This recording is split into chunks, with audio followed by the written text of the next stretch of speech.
பாகம் 171. அரவிந்தோடு இப்படி தனியாக வந்து மாட்டிக்கொண்டோமே என்று அவந்திகா ஃபீல் பண்ணி கொண்டிருக்க, அந்த சமயம் பார்த்து தூரத்தில் ஏதோ ஒரு வண்டியின் ஹெட்லைட் வெளிச்சம் பார்த்ததும் அவந்திகாவிற்கு குஷியானது. அங்க பாருங்க, ஏதோ வண்டி வர்ற மாதிரி இருக்கு என்று அவந்திகா சந்தோஷத்தில் குதூகலித்தாள். அரவிந்தோ, வெயிட், என்ன வண்டின்னு பாப்போம் என்று நம்பிக்கை இல்லாமல் கூறிவிட்டு, அந்த வண்டி நிற்காமல் போனால் பரவாயில்லையே, இன்னமும் கொஞ்ச நேரம் அவந்திகாவோடு காலார நடக்கலாம் என்று ஆசைப்பட்டு கொண்டிருந்தான். ஆனால் அவன் ஆசை நிறைவேறவில்லை. அவந்திகா லிப்ட் கேட்பதை போல கையசைக்கவும் அந்த வண்டி அவர்களுக்கு அருகில் வந்து நின்றது. அது ஒரு டெம்போ. அந்த டெம்போவில் இருந்த டிரைவர் வண்டியை நிறுத்திவிட்டு தலையை வெளியே நீட்டி யார் அங்கு நிற்பது என்று பார்த்தான். உடனே அவந்திகா டிரைவர் பக்கமாக ஓடிப்போய் அவர்கள் வண்டி பஞ்சர் ஆனதாகவும் லிப்ட் வேண்டும் என்றும் ரெக்வெஸ்ட் பண்ணி கேட்டாள். வண்டி பஞ்சர் ஆச்சா? என்னம்மா நீ இந்த நேரத்துல வயசு பொண்ணு இப்படி தனியா வரலாமா? கூட துணைக்கு யாரையாவது கூட்டிட்டு வர்றதில்ல என்று அவர் லிப்ட் கொடுக்கிறேன் இல்லை என்று எதுவும் சொல்லாமல் அட்வைஸ் பண்ண ஆரம்பித்து விட்டார். அவரின் அட்வைஸை கேட்க முடியாமல் அவந்திகா, நான் தனியா வரலனா, என்னோட ஹஸ்பண்டோட தான் வந்தேன், இதோ அவர் அங்கதான் இருக்காரு என்று அரவிந்தை கை காட்டினாள். நல்ல வேளையாக அரவிந்த் அதற்குள் மாஸ்கை போட்டிருந்தான். அந்த டிரைவர் அரவிந்தை பார்த்துவிட்டு, எல்லாம் சரிதாமா, ஆனா இந்த நேரத்துல இப்படி நடு வழியில நிக்கிறீங்களே, வண்டி நல்லா இருக்கா இல்லையான்னு பார்த்து வரக்கூடாதா என்று அப்பொழுதும் அட்வைஸ் மோடில் தான் பேசிக்கொண்டிருந்தார். அவர் தொடர்ந்து அட்வைஸ் போட்டு கொண்டிருக்க அவந்திகாவிற்கோ கடுப்பானது. டேய் தகரடப்பா தலையா, ஒன்னு லிப்ட் தரேன்னு சொல்லு, இல்லனா இடத்த காலி பண்ணு, அதை விட்டுட்டு எதுக்கே இப்படி அட்வைஸ் பண்ணி சாகடிக்கிற என்று அவந்திகா மனதுக்குள் புலம்பிக் கொண்டிருக்க, அரவிந்திற்கோ இதையெல்லாம் பார்த்து சிரிப்பாக இருந்தது. டிரைவர் அட்வைஸை சகித்து கொள்ள முடியாமல் அவந்திகா டிரைவர் சீட்டிற்கு அருகில் அமர்ந்திருந்த நபர் ஏதாவது ஆதரவாக பேசுவார் என்று அவரை பார்த்தாள். ஆனால் அந்த நபரோ நடப்பதை எதையும் கண்டு கொள்ளாமல் தூங்கி வழியும் மோடில் அமர்ந்திருக்க, டிரைவரோ இன்னமும் அட்வைஸை நிறுத்தி இருக்கவில்லை. அந்த டிரைவர் அட்வைஸ் பண்ணி கொண்டிருப்பதை காமெடியாக அரவிந்த் பார்த்து கொண்டிருக்க, நல்ல வேளையாக அவந்திகாவை காப்பாற்றவே அந்த டெம்போவில் பின்பக்கத்தில் அமர்ந்திருந்த பெண் இறங்கி அவந்திகாவின் அருகில் வந்து நின்றாள். அந்த பெண் இறங்கி வந்த பிறகுதான் அந்த டெம்போவில் இன்னமும் சில ஆட்கள் இருப்பதையே அவந்திகா கவனித்தாள். யோ, அந்த பொண்ணு என்ன கேட்டுட்டு இருக்கு, நீ என்ன சொல்லிட்டு இருக்க, எதையும் உருப்படியா பேச உனக்கு வராதா என்று டிரைவரை பார்த்து கத்தியவள், அந்த ஆளு அப்படித்தாமா, அது என் வீட்டுக்காரர் தான், நாங்கெல்லாம் எங்க குலதெய்வம் கோயிலுக்கு போயிட்டு இருக்கோம், என் கொழுந்தனாருக்கு கொஞ்ச நாள் முன்னாடிதான் கல்யாணம் ஆச்சு, அதான் குலதெய்வம் கோயிலுக்கு போய் ஒரு பொங்கல் வச்சிட்டு வரலான்னு போயிட்டு இருக்கோம் என்றவள் அரவிந்தை பார்த்தாள். அதுதான் உன் வீட்டுக்காரராமா? சரி, 2 பேரும் வண்டியில ஏறுங்க, மெயின் ரோட்ல தானே இறக்கி விடணும், ஒன்னும் பிரச்சனை இல்ல, இறக்கி விட்டுறலாம் என்று அவள் லிப்ட் கொடுக்க சம்மதிக்கவும் அவந்திகாவிற்கோ, தெய்வமே தெய்வமே நன்றி சொல்வேன் தெய்வமே என்று மனதுக்குள் பாடல் ஓடியது.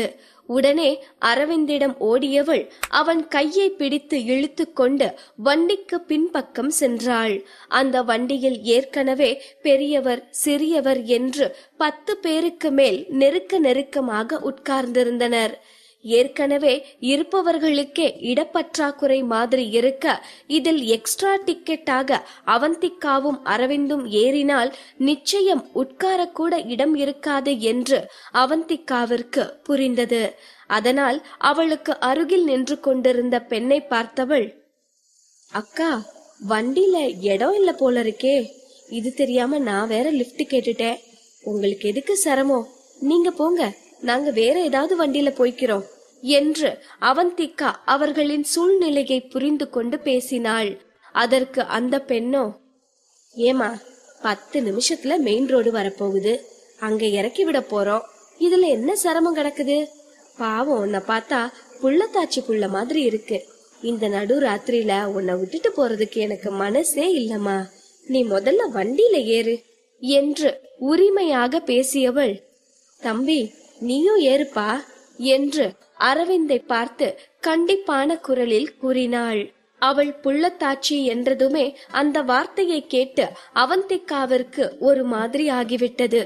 அதுவரை ஏதோ சூழ்நிலைக்காக அமைதியாக இருந்தவள் கூட அந்த வார்த்தையை கேட்டதும் அரவிந்த் அவளுக்கு கருத்தடை மாத்திரையை கொடுத்தது நினைவு வந்து கடுப்பு மோடிற்கு சென்றாள். அரவிந்தை கடுப்பாக முறைத்து பார்த்தவள் அந்த பெண்ணிடம் திரும்பி, நான் பிரெக்னண்டா என்று அவள் சொல்லி முடிப்பதற்குள் அந்த பெண் வண்டியில் ஏறியிருந்தாள். சீக்கிரம் வண்டியில ஏறுமா, என் வீட்டுக்காரர் கொஞ்சம் முசுடு, அப்புறம் கத்த ஆரம்பிச்சிடும் என்றவள் அரவிந்தை பார்த்து, தம்பி உன் பொண்டாட்டிய வண்டியில ஏத்தி விடுப்பா, மாசமா வேற இருக்குது, பார்த்து ஏத்தி விடு என்றதும் அவந்திகாவிற்கோ திரும்ப திரும்ப அந்த வார்த்தைகளை கேட்பதில் கடுப்பை தாண்டி மனம் வேதனையில் வலிக்க ஆரம்பித்தது. ஆனால் இப்பொழுது அவள் எதையும் விளக்கும் நிலைமையில் இல்லாததால் அமைதியாக டெம்போவில் ஏறினாள். டெம்போவில் இருந்தவர்களோ அரை தூக்கத்தில் அவர்கள் உட்கார்ந்திருந்த இடத்திலேயே சாய்ந்தபடி தூங்கிக் கொண்டிருக்க, ஒரு குட்டி பொண்ணு மட்டும் தூங்காமல் அவளின் அம்மாவின் மடியில் உட்கார்ந்தபடி அவந்திகாவை பார்த்து சிரித்தது.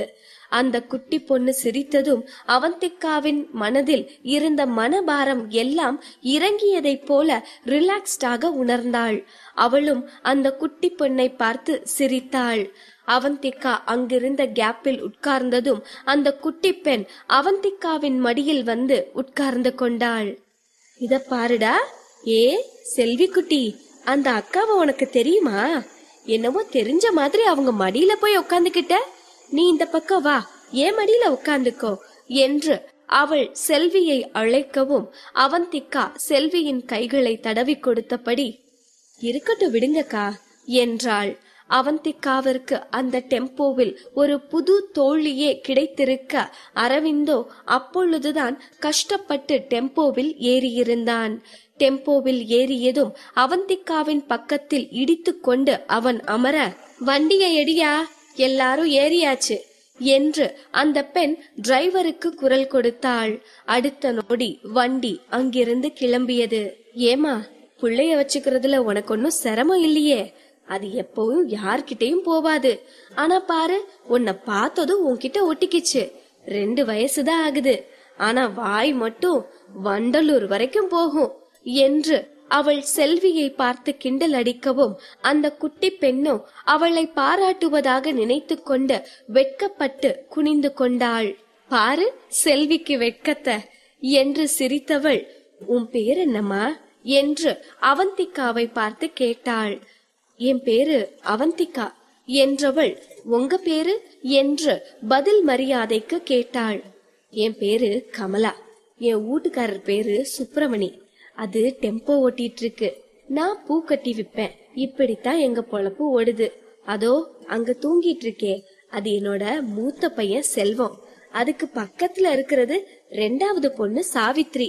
நேத்துல இருந்து சடங்கு அது இதுன்னு எல்லாம் தூங்காம முழிச்சிருந்துச்சுக, இப்ப பாரு எப்படி தூங்குதுகன்னு என்று கூறியவள் அரவிந்தை ஒரு மாதிரி பார்த்தாள். ஆமா, ஓ வீட்டுக்காரர் என்னம்மா அந்த மாஸ்க கழட்ட மாட்டாரா? என்னத்துக்கு இன்னமும் அத போட்டுட்டு இருக்காரு என்று கமலா முகத்தை ஒரு மாதிரி வைத்துக்கொண்டு சந்தேகமாக கேட்கவும் அவந்திகாவிற்கோ என்ன பதில் சொல்வது என்று புரியவில்லை. ஒருவேளை அரவிந்த் மட்டும் மாஸ்கை கழட்டி விட்டால் அப்புறம் அவர்களுக்கு அரவிந்த் ஒரு ஆக்டர் என்பது தெரிந்து இந்த நார்மல் மோட் மாறி அவர்களை வேறு மாதிரி ட்ரீட் பண்ண ஆரம்பித்து விடுவார்களே. அந்த ஸ்பெஷல் அணுகுமுறையை அவந்திகா எப்பொழுதுமே விரும்புவதில்லை. அதனால் ஏதாவது சொல்லி சமாளிக்க வேண்டும் என்று நினைத்தவள், அது அவருக்கு முகத்துல அடிபட்டிருக்குக்கா, டாக்டர் தான் வெளியில போனா மாஸ்க கழட்ட கூடாதுன்னு சொல்லிருக்காரு. மாஸ்க கழட்டினா இன்ஃபெக்ஷன் ஆகிருமா, அதான் அவர் எப்பவும் மாஸ்க போட்டுட்டே தான் இருப்பாரு என்று அவந்திகா ஒரு வழியாக சமாளிக்கவும், அவளும் அவந்திகா சொன்னதை கேட்டு உண்மை என்று நம்பி தலையாட்டினாள். இதற்கு மேலும் அவளை பேசவிட்டால் அவள் அரவிந்தை பற்றி நோண்ட ஆரம்பித்து விடுவாள் என்று யோசித்த அவந்திகா அந்த டாபிக்கை டைவர்ட் பண்ண கமலாவை பற்றி விசாரிக்க ஆரம்பித்தாள். ஆமாக்கா, என்ன விசேஷம்? எல்லாரும் ஒன்னா கோவிலுக்கு போறீங்க என்று அவந்திகா கேட்க, அப்பவே சொன்னேனேமா, அதோ உட்கார்ந்திருக்கே, அதான் என் கொள்ளுந்தனாரு. அதுக்கு நல்லபடியா கல்யாணம் முடிஞ்சா பொங்கல் வைக்கிறோன்னு வேண்டிக்கிட்டேன். அதான் குடும்பத்தோட போய் பொங்க வச்சிட்டு வரலான்னு கிளம்புனோம். இப்போ கிளம்புனாதான் விடிய கால கோவிலுக்கு போய் சேர சரியா இருக்கும் என்றவள், அதுக்கு பக்கத்துல இருக்கே அவதான் அவன் பொண்டாட்டி என்று சுட்டி காட்டினாள். அவந்திகாவிற்கு கமலாவின் பேச்சு வித்தியாசமாக பட்டது. அவள் எல்லோரையும் அது இது என்று மரியாதை இல்லாமல் தான் பேசிக்கொண்டிருந்தாள். ஆனால் வட்டார வழக்கில் ஒருவரை உரிமையாக பேச இப்படித்தான் அது இது என்று சொல்வது வழக்கம். அதனால் அவந்திகா அதை பெரிதாக எடுத்துக்கொள்ளவில்லை. சொல்ல போனால் கமலாவின் பேச்சில் அவளின் வெகுளித்தனம் நன்றாகவே தெரிந்தது. அவள் அவந்திகாவை பார்த்து சில வினாடிகள் தான் ஆகியிருக்கும். ஆனால் என்னவோ ரொம்ப நாள் பழக்கமான மாதிரி அவந்திகாவோடு உரிமையாக பேச ஆரம்பித்திருந்தாள். கமலா ஊர்க்கதை உலக கதை என்று பேசிக்கொண்டே, உனக்கு எப்ப கல்யாணம் ஆச்சு, இது எத்தனையாவது மாசம் என்று கேட்டு வைத்தாள். அவள் அப்படி கேட்கவும் இந்த முறை அவந்திகா உண்மையை உடைத்து பேசி அவளுக்கு புரிய வைக்க வேண்டும் என்கிற நோக்கத்தில், அக்கா நான் மாசமாலாம் இல்ல என்று கூறியதும் அதை கேட்ட கமலாவோ அவந்திகாவை வருத்தமாக பார்த்தாள். மன்னிச்சிருமா, இது தெரியாம நான் வேற உன்னை சங்கடப்படுத்திட்டேன். எனக்கு என்னவோ உன் முகத்தை பார்த்ததும் நீ மாசமா இருக்கியோன்னு தோணிருச்சு. நான் ஒரு கிறுக்கி. சரி, ஒன்னும் கவலைப்படாத, நான் இப்போ சொல்றேன் கேட்டுக்கோ. கூடிய சீக்கிரத்திலேயே நீ அம்மா ஆகிடுவ பாரு. வேணும்னா நீயும் உன் வீட்டுக்காரரும் எங்க கூட கோவிலுக்கு வந்து குழந்தைக்காக வேண்டிக்கோங்க. எங்க குலதெய்வம் ரொம்ப சக்தி வாய்ந்தது. நீ மனசுல எதை நினைச்சு வேண்டிக்கிட்டாலும் உன் வேண்டுதல சாமி நிறைவேற்றி கொடுத்துரும் என்று அவள் ஆர்வமாக பேசிக்கொண்டே போனாள்.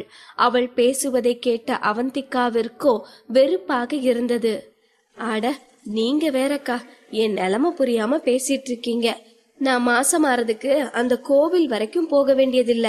என் பக்கத்துல இஞ்சி தந்த மங்கி மாதிரி ஒருத்தன் உட்கார்ந்துருக்கானே, அந்த நல்லவன் கருத்தடை மாத்திரை கொடுக்காம இருந்தாலே இந்நேரம் நான் மாசமாயிருப்பேன். இத நான் உங்ககிட்ட எப்படி சொல்லுவேன் என்று அவந்திகா மனதுக்குள் புலம்பியபடியே எப்பொழுது மெயின் ரோடு வரும் என்று காத்து கொண்டிருந்தாள். அரவிந்தோ வெளியில் வேடிக்கை பார்ப்பது போல பார்த்து கொண்டு கமலா பேசுவதை எல்லாம் காதில் கேட்டுக்கொண்டுதான் இருந்தான். அவனுக்கோ கமலா பேசுவது கலக்கத்தை தான் உண்டு பண்ணி இருந்தது. ஏற்கனவே அவந்திகா மாத்திரை விஷயத்தில் கடுப்பாக இருக்கிறாள்.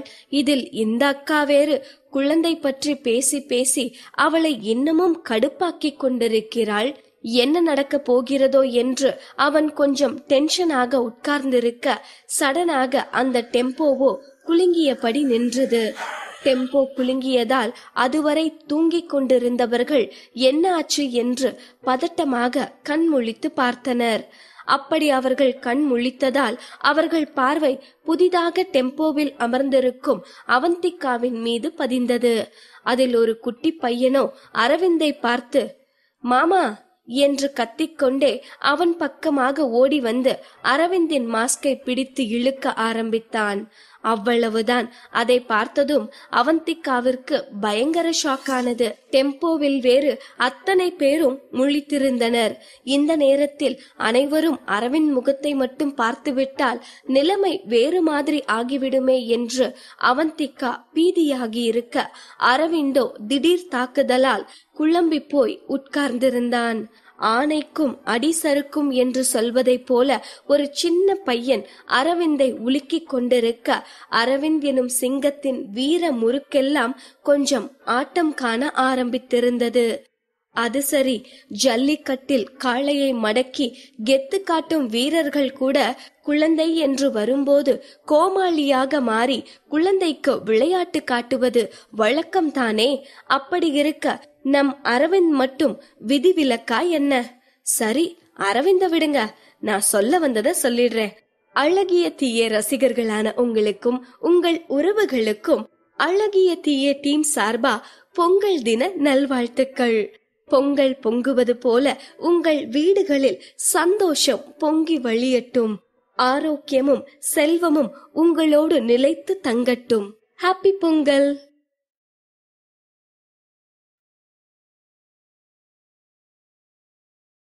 பாகம் 172. அந்த டெம்போவில் இருந்த ஒரு குட்டி பையன் சடனாக அரவிந்திடம் ஓடி வந்து அவன் மாஸ்கை பிடித்து இழுக்கவும் அரவிந்திற்கும் அவந்திகாவிற்கும் ஜெர்க்கானது. அந்த குட்டி பையன் மாமா என்று சொல்லிக்கொண்டே அரவிந்த் முகத்தில் இருந்த மாஸ்கை கழட்டி எடுத்திருந்தான். சரியாக அந்த சமயம் பார்த்து டிரைவர் சத்தம் போடவும் எல்லோரின் கவனமும் அந்த சத்தம் வந்த திசையில் திரும்பி இருக்க அரவிந்த் முகமோ மாஸ்க் இல்லாமல் தெளிவாக தெரிந்து கொண்டிருந்தது. அவந்திகாவிற்கோ என்ன செய்வது என்றே புரியவில்லை. ஆனால் அரவிந்த் சுதாரித்து கொண்டு திரும்பவும் மாஸ்கை போட்டிருந்தான். அரவிந்த் மாஸ்கை போட்ட பிறகுதான் அவந்திகா டெம்போவில் இருந்தவர்களை கவனித்தாள்.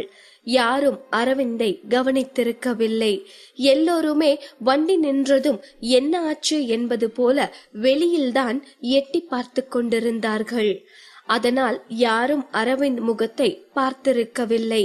அதை பார்த்த பிறகுதான் அவந்திகாவிற்கு நிம்மதியானது. மை காட், நல்ல வேளை யாரும் அரவிந்த் ஃபேஸ பார்க்கல. இந்த அரவிந்த வச்சுக்கிட்டு ஒரு வண்டியில லிஃப்ட் கேட்டு நிம்மதியா போக முடியுதா? எந்த நேரமும் பயந்துட்டே இருக்க வேண்டியதா இருக்கு. எப்படியாவது நல்லபடியா வீடு போய் சேர்ந்தா போதும் என்று மனதுக்குள் சலித்து கொண்ட அவந்திகா அந்த குட்டி பையனை தூக்கி டெம்போவின் இன்னொரு பக்கத்தில் உட்கார வைத்தாள். டெம்போவில் இருந்தவர்களோ வண்டி நின்றதில் கடுப்பாகி முணுமுணுக்க ஆரம்பித்தனர். கமலாவோ, இப்பதானையா காசு செலவு பண்ணி ரிப்பேர் பார்த்த, இல்லனா ரிப்பேர் பண்ண கொடுத்த காசை வச்சு தண்ணி அடிச்சிட்டியா என்று கத்திக் கொண்டிருந்தாள். அதற்கு பிறகுதான் அவந்திகாவிற்கு டெம்போ நின்றதே மண்டைக்குள் உரைத்தது. அவளும் எழுந்து எட்டி பார்த்தாள். டிரைவரோ கமலா நின்று கொண்டிருந்த பக்கமாக வந்து, ஏ கத்தாதடி, என்னன்னு பாக்குறேன் என்று அவளை அதட்டியவன், மணியப்பா வாடா என்று அவனின் தம்பியையும் துணைக்கு அழைத்தான். வண்டியில் இருந்த ஆண்கள் எல்லாம் வண்டியில் என்ன பிரச்சனை என்று பார்க்க இறங்கி இருந்தனர். இப்பொழுது வண்டியில் பெண்கள் குழந்தைகள் மட்டும் இருக்க பெண்களின் பார்வையோ அரவிந்தின் மீது விழுந்தது. டெம்போவில் இருந்த பாட்டியோ, ஏன்பா தம்பி, ஆம்பளை ஆளுகள்லாம் என்ன பிரச்சனைன்னு பாத்துட்டு இருக்காங்களே, நீயும் அங்க போறது என்னவோ பொம்பளை கணக்கா இங்க உட்கார்ந்துட்டு இருக்க என்று அந்த பாட்டி இங்கீதமே இல்லாமல் பேசவும் அவந்திகாவிற்கு அதை கேட்டு கடுப்பானது. ஆனால் அவந்திகா பேச வாயை திறப்பதற்குள் கமலாவே, ஏன் கிழவி, உன் வாய வச்சுட்டு சும்மா இருக்க மாட்டியா? அவங்க என்ன நம்ம வீட்டு ஆளுகளா, இஷ்டத்துக்கு பேசுற? நம்ம வீட்டு ஆளுகளை பேசினாலே மூஞ்ச தூக்கி வச்சுட்டு 300 நாளைக்கு பிழுங்கிட்டு போவானுங்க. இதுல அடுத்த வீட்டு ஆம்பளை பத்தி விவஸ்தை இல்லாம பேசுறியே, கொஞ்ச நேரம் நீ சும்மா கட என்றவள் திரும்பி அவந்திகாவை பார்த்தாள். அது என் பெரிய ஆத்தாதான் கண்ணு, அது பேசினத பெருசா எடுத்துக்காத, அதுக்கு வயசாச்சே ஒழிய புத்தி வேலையே செய்யாது, இப்படித்தான் ஏதாவது பேசி குட்டைய குழப்பி விட்டுரும் என்றவள் அரவிந்தை பார்த்து, தம்பி உங்களுக்கும் தான் அந்த கிழவி சொன்னத பெருசா எடுத்துக்காதீங்க என்றாள். அதற்கு அரவிந்தோ, நோ ப்ராப்ளம் என்று கூறிவிட்டு இவ்வளவு பெரிய அவமானத்திற்கு பிறகும் அங்கு அமர்ந்திருக்க விருப்பமில்லாமல் டெம்போவில் இருந்து இறங்கி டெம்போவை ஆராய்ச்சி பார்வை பார்த்து கொண்டு நின்றிருந்த ஆண்கள் அருகில் போய் நின்று கொண்டான். ஆனால் அவர்களோ டெம்போவை சரி செய்வது போலவே தெரியவில்லை. ஆளுக்கொரு பக்கமாக நின்று கொண்டு பீடி சிகரெட் என்று புகைத்து கொண்டு நேரத்தை கடத்தி கொண்டிருந்தனர். டிரைவர் சீட்டில் இருந்தவர் மட்டும் டெம்போவை சரி செய்ய என்னென்னவோ செய்து கொண்டிருந்தார். கிட்டத்தட்ட 4 ஆண்கள் இருந்தும் வேலை செய்து கொண்டிருப்பது என்னவோ ஒருவர் மட்டும்தான். இதில் அரவிந்தை வேறு தேவையில்லாமல் அந்த கிழவி இறங்க வைத்திருந்தது. அரவிந்த் இப்படியாக அவர்களிடம் நடு ராத்திரியில் நடு ரோட்டில் குளிரில் மாட்டியிருக்க, அவந்திகாவோ டெம்போவில் அந்த பெண்களுக்கு நடுவில் சிக்கியிருந்தாள். கமலா வாயை வைத்துக்கொண்டு சும்மா இல்லாமல் அவந்திகாவிற்கு குழந்தை இல்லை என்பதை வெளிப்படையாக சொல்லி வருத்தப்பட, அதற்கு ஒருத்தியோ வருத்தமாக உச்சி கொட்டினாள். அச்சச்சோ, கவலைப்படாத கண்ணு, இப்படித்தான் என் வீட்டுக்காரரோட சித்தப்பா பொண்ணுக்கு ரொம்ப வருஷமா குழந்தை இல்லாம இருந்துச்சு. யாரோ சொல்லி அவ ஒரு சாமியார பார்த்து தாயத்து வாங்கி கட்டுனா. அந்த தாயத்தை கட்டி அடுத்து ஒரே வருஷத்துல அவளுக்கு குழந்தை பிறந்துருச்சுன்னா பாத்துக்கோயே. நீயும் வேணும்னா அந்த சாமியார போய் ஒரு தடவை பாத்துட்டு வந்துடு. அப்புறம் அடுத்த வருஷமே உன் கையில குழந்தை இருக்கும் என்று அவள் லூசுத்தனமாக பேசவும் அவந்திகாவிற்கு கடுப்பு மறைந்து சிரிப்புதான் வந்தது. தெருவுக்கு தெரு போலி சாமியார்கள் முளைத்து கொண்டிருக்க, அதையெல்லாம் உலகத்துக்கு வெளிச்சம் போட்டு காட்ட வேண்டிய பொறுப்பில் இருக்கும் அவந்திகாவிடமே அவர்கள் இப்படி ஒரு பரிந்துரை செய்யும் போது அவளால் சிரிக்க மட்டும்தானே முடியும். அவந்திகா விளக்கி கூறினாலும் எப்படியும் அவர்கள் புரிந்து கொள்ளப் போவதில்லை என்று நினைத்தவள் அதற்கு எந்த பதிலும் சொல்லாமல் அமைதியாக இருந்தாள். ஆனால் கமலாவோ இந்த முறையும் அவந்திகாவிற்கு உதவியாக பேச ஆரம்பித்தாள். ஏ பூரணி, என்ன பேசுற நீ? எந்த காலத்துல என்ன பேசிட்டு இருக்க? இப்பெல்லாம் யாரு உண்மையான சாமியாரு யாரு போலின்னு கண்டுபிடிக்கிறதே கஷ்டமா இருக்கு. இதுல தாயத்து கட்டி குழந்தை பிறந்துச்சுன்னு அவ சொன்னதை நம்பி நீயும் இங்க உளறிட்டு இருக்க பாரு. கொஞ்சம் சும்மா இரு என்றவள், அவந்திகா கண்ணு, நீ அதெல்லாம் நம்பாத. வேணும்னா ஒரு நல்ல டாக்டரை பாரு, அதான் சரியா வரும் என்று யதார்த்தமாக பேசினாள். அவந்திகாவிற்கோ கமலாவின் பேச்சு ஆச்சரியத்தை கொடுத்தது. அவந்திகா பார்த்த கேரக்டர்களிலேயே கமலா மிகவும் வித்தியாசமானவளாக தெரிந்தாள். கமலா நிஜத்தில் வெகுளியா, அறிவாளியா, இல்லை ஏமாளியா என்று அவந்திகாவால் எந்த முடிவுக்கும் வர முடியவில்லை. அவந்திகா இப்படி கமலாவை ஆச்சரியமாக பார்த்து கொண்டிருக்க, கமலாவோ இதெல்லாம் ஜுஜுபி என்று அவளின் இன்னொரு முகத்தை காட்ட ஆரம்பித்தாள். கண்ணு, இப்படி வா என்று அவந்திகாவை அவளுக்கு நெருக்கமாக அமர வைத்தவள் அவந்திகாவின் காதில் எதையோ கிசுகிசுத்தாள். அதை கேட்டதும் அவந்திகாவோ வாயடைத்து போய் பேச வார்த்தை இல்லாமல் கமலாவை திகைப்போடு பார்த்தாள். நான் சொன்ன மாதிரி உன் புருஷன் கிட்ட நடந்துக்கோ, அப்புறம் பாரு, தாயத்தும் வேணாம் டாக்டரும் வேணாம், தானாவே நீ புள்ள உண்டாகிருவ என்று அவள் கிண்டலாகவும் சீரியஸ் மோடிலும் சொல்ல, அதை கேட்ட அவந்திகாவிற்கோ வெட்கமாக போய்விட்டது. ஓ மை கடவுளே, எங்க என்ன சிக்க வச்சிருக்க? இப்ப நான் குழந்தைய எப்படி பெத்துக்கிறது நான் வழி கேட்டேன். நான் வீட்டுக்கு போறதுக்கு வழி கேட்டா நீ என்ன பண்ணி வச்சிருக்க? இந்த அக்கா வேற டிப்ஸ் சொல்றேன்ற பேர்ல என் காதையே கூச வச்சுட்டாங்க. இப்படியெல்லாம் நான் பண்ணேன்னா குழந்தை பறக்காது. அந்த அரவிந்த் இன்னும் 4-5 மாத்திரைய சேர்த்து கொடுத்து ஒரேடியா என்ன பரலோகத்துக்கு அனுப்பி வச்சிருவான். இத நான் எப்படி இவன்கிட்ட சொல்றது? என்னை இப்படி ஒரு இக்கட்ல மாட்டி விட்டுட்டு இந்த அரவிந்த் மட்டும் ஜாலியா காத்து வாங்கிட்டு இருக்கான். அவனை மட்டும் நீ எப்பவும் ஜாலியா விட்டுற கடவுளே, இது உனக்கே ஓர வஞ்சனையா தெரியல என்று அவந்திகா புலம்பிக் கொண்டிருக்க, அரவிந்தோ ஆண்களோடு குளிரில் நின்று கொண்டு புகை நாற்றத்தில் மாஸ்கை கூட கழட்ட முடியாமல் போராடி கொண்டிருந்தான்.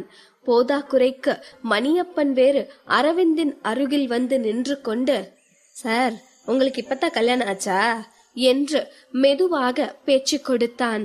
அவந்திகாவிற்காவது பரவாயில்லை, கமலா என்று ஒரு பாடி கார்டு இருக்கிறாள். அவந்திகா சங்கடப்படும் போதெல்லாம் ஏதாவது பேசி அவள் சூழ்நிலையை சரி செய்து விடுவாள். ஆனால் அரவிந்திற்கோ அப்படி ஒரு கமலக்கண்ணன் கூட இல்லாமல் தனியாக அவர்களிடம் சிக்கியிருந்தான். அரவிந்த் கொஞ்சம் டிப்டாப்பாக ட்ரெஸ் பண்ணி இருக்கவும் டிரைவரை தவிர மீதி மூவரும் அரவிந்திடம் ஏதேதோ கேள்வி கேட்டுக்கொண்டு அவனை கடுப்பேற்றிக் கொண்டிருந்தனர். அரவிந்திற்கோ அந்த கேள்விக்கெல்லாம் பதில் சொல்லவும் முடியாமல் சொல்லாமல் இருக்கவும் முடியாமல் சிக்கலான நிலைமையில்தான் தவித்துக் கொண்டிருந்தான்.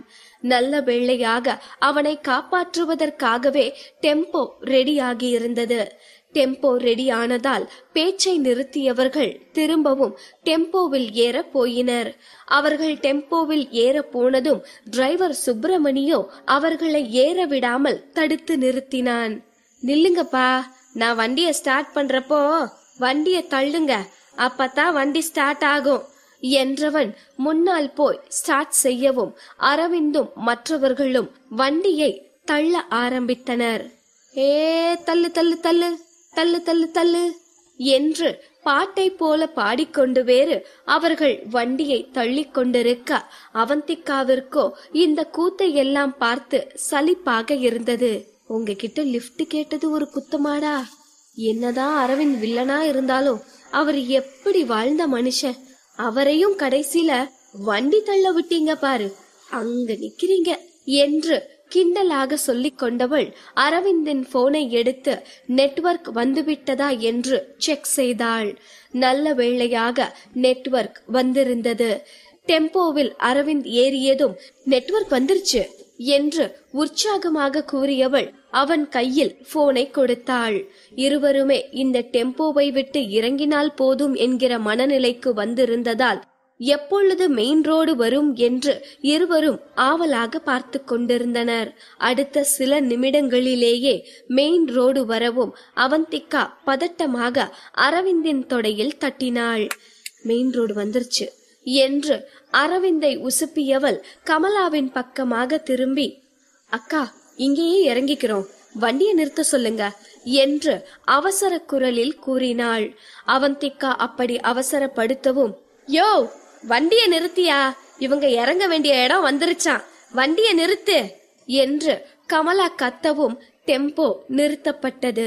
கமலா என்னவோ சொந்த தங்கச்சியை பிரிவதைப் போல் அவந்திகாவை வருத்தமாக பார்த்துவிட்டு, பார்த்து போக்கன்னு, எல்லாம் நல்லதாவே நடக்கும், உனக்காக பொங்கல் வைக்கும்போது வேண்டிக்கிறேன் என்று பாசமாக பேசவும் அவந்திகாவும் அவளுக்கு புன்னகையை பதிலாக கொடுத்துவிட்டு அவள் டெம்போவில் ஏறும்போது அவளை பார்த்து சிரித்த குட்டி பொண்ணை பார்த்தாள். அவளோ அவளின் அம்மாவின் மடியில் படுத்து சமத்தாக தூங்கியிருந்தாள். அவளை பார்த்து மனதுக்குள்ளேயே ரசித்து கொண்டவள், லிப்ட் கொடுத்ததுக்கு ரொம்ப தேங்க்ஸ்கா என்று நன்றி கூறிவிட்டு டெம்போவில் இருந்து இறங்கினாள். அவந்திகாவின் பின்னாலேயே அரவிந்தும் இறங்க கமலாவோ அரவிந்தை பார்த்து, தம்பி அவந்திகா ரொம்ப நல்ல பொண்ணு, அவளை கண் கலங்காம கடைசி வரைக்கும் வச்சு காப்பாத்து என்று ஏதோ பொன்னை கட்டி கொடுத்து அனுப்பும் அம்மாவை போல அக்கறையாக பேசவும் அவந்திகாவிற்கோ இப்பொழுது கமலாவின் உருவில் அவளின் அம்மாவே பேசுவதைப் போல இருந்தது. இருவரும் டெம்போவில் இருந்து இறங்கியதும் டெம்போ அவர்களுக்கு விடை கொடுத்து விட்டு அங்கிருந்து பொறுமையாக போய்க் கொண்டிருக்க அவந்திகாவின் மனதிலோ ஏதோ சொல்ல முடியாத வலி சூழ்ந்திருந்தது. இப்படி ஒரு குடும்பமும் சொந்த பந்தமும் அவளுக்கு இல்லாமல் போய்விட்டதே என்கிற குறை அவளுக்குள் வந்திருந்தது. அரவிந்திற்கு அவந்திகாவின் முகத்தில் இருக்கும் வேதனை புரியவும் அவளை அங்கிருந்து கூட்டிக் கொண்டு கொஞ்ச தூரம் நடந்து போனான். கொஞ்ச தூரம் சென்றவன் ஒரு இடத்தில் நின்றுவிட அவந்திகா அவனை வினோதமாக பார்த்தாள். அரவிந்தோ அங்க பாரு என்று கண்ணால் சுட்டி காட்டவும் திரும்பி பார்த்தவளுக்கு அங்கு ஒரு ஹோட்டல் இருந்தது தெரிந்தது. எனக்கு பசிக்கல, நாம முதல்ல வீட்டுக்கு போகலாம் என்று அவந்திகா நடக்க போனாள். பசியில்லை என்று அவந்திகாவின் வாய்தான் சொல்லியதே தவிர நிஜத்தில் அவளுக்கு பசிக்கவே செய்தது. அரவிந்தோ அவளை கூர்ந்து பார்த்துவிட்டு, உன்னை சாப்பிடுறியான்னு நான் கேக்கல, நம்மள பிக்கப் பண்ண கார் வர்ற வரைக்கும் அங்க வெயிட் பண்ணலாம்னு சொன்னேன் என்று அவன் கூறியதும் அவந்திகா எதுவும் பேசாமல் அந்த ஹோட்டலை நோக்கி நடந்தாள். நிஜத்தில் அரவிந்த் அவள் பசியை புரிந்து கொண்டு சாப்பிடுவதற்காகத்தான் அழைத்தான். ஆனால் அவந்திகா வேண்டாம் என்று சொல்லவும் அவள் இப்படி பேசினால் வழிக்கு வரமாட்டாள் என்று நினைத்தவன் வேறு மாதிரி கடுப்பாக பேசி அவளை சம்மதிக்க வைத்திருந்தான். இப்படித்தான் அரவிந்த் அவந்திகாவை வழிக்கு கொண்டு வர ரூடாக பேசி கெட்டவன் என்று பேர் வாங்கிக் கொண்டிருக்கிறான் என்பது அவந்திகாவிற்கு புரிய வாய்ப்பில்லைதான். அவந்திகாவை பொறுத்தவரை எப்படியோ பொங்கல் வைக்க போய்க் கொண்டிருக்கும் கேங்கிலிருந்து தப்பித்தாயிற்று என்று கொஞ்சம் நிம்மதிப்பட்டு கொண்டாள். ஆனால் பொங்கல் பண்டிகைக்கே போகி, தைப்பொங்கல், மாட்டுப்பொங்கல், காணும் பொங்கல் என்று வெரைட்டியான கொண்டாட்டங்கள் இருக்க அவந்திகாவை மட்டும் விதி ஒரே பொங்கல் சம்பவத்தோடு விட்டுவிடுமா என்ன? ஆமா, பொங்கல்ன்றப்பதான் ஞாபகம் வருது, இன்னைக்கு மாட்டு பொங்கல் ஆச்சே. சோ அழகிய தீயே ரசிகர்களான உங்களுக்கும் உங்களின் உறவுகளுக்கும் அழகிய தீயே டீம் சார்பாக மாட்டுப்பொங்கல் தின நல்வாழ்த்துக்கள். பாகம் 173. அரவிந்த் அவந்திகாவை அங்கிருந்த ஹோட்டலுக்குள் அழைத்து சென்றான்.